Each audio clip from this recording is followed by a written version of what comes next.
ভাবতেছে পুলিশ তো on duty police, but end of the day তারা তো মানুষ, তারা মেয়েদের হয়তো অ্যাটাক করার আগে দুইবার চিন্তা করবে।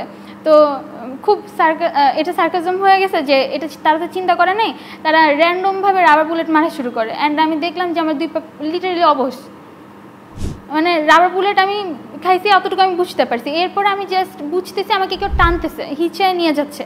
তো বৃষ্টি হয় হালকা, তো রাস্তার মধ্যে একদম বালি বালি অবস্থা, আমি ছিলা যাচ্ছে পুরো গা। আমি বললাম যে আমাকে ধরে রাখছেন প্লিজ ছেড়ে দেন। পরে বলছে ভাই এখানে ছাইড়া গেলে তো তুমি মরেই যাবা।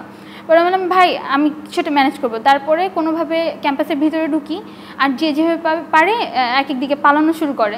তারপরে ক্যাম্পাসের ভিতরে তারা লিটারেলি আমরা যাওয়ার পরে মানে সব গেট ক্লোজ করে দেওয়া হয়। ওইখানে কিছু সি থ্রু প্লেস আছে, গ্লাস দেওয়া আমাদের ভার্সিটি।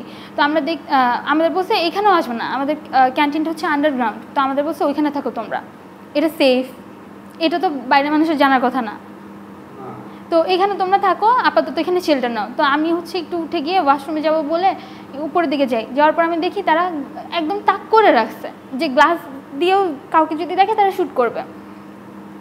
লিটারালি 1-1.5 ঘন্টার মতো ওইখানে আবদ্ধ।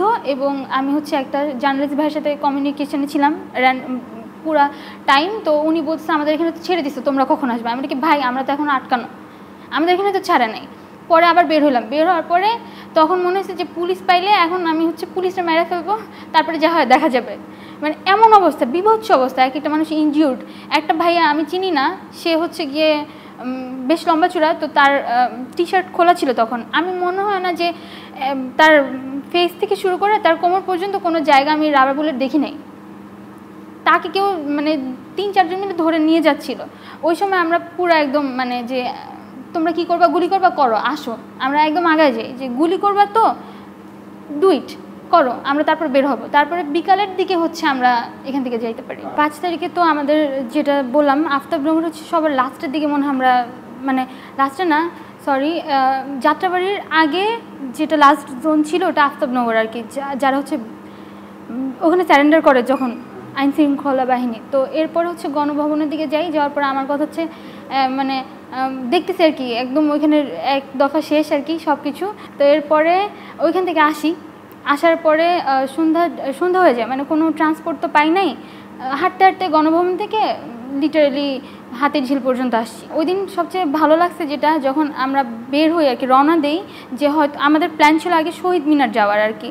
তো রওনা দেওয়ার পরে রাস্তায় তো মানে সব যারা এলাকাবাসী যারা এতদিন আন্দোলনে অংশগ্রহণ করে নাই তারা বের হয়ে গেছে।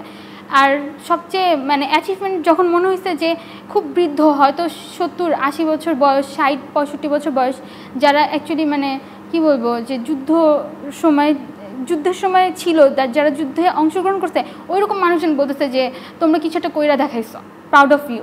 যে তারা যখন এগেনস্টে, তার মানে কি অবস্থা ছিল দেশের। মিষ্টি কিনে লিটারেলি হচ্ছে মিষ্টি বিতরণ করা হইতেছিল, রিক্সা থামে আমাদেরকে মিষ্টি খাওয়াই দিতেছিল।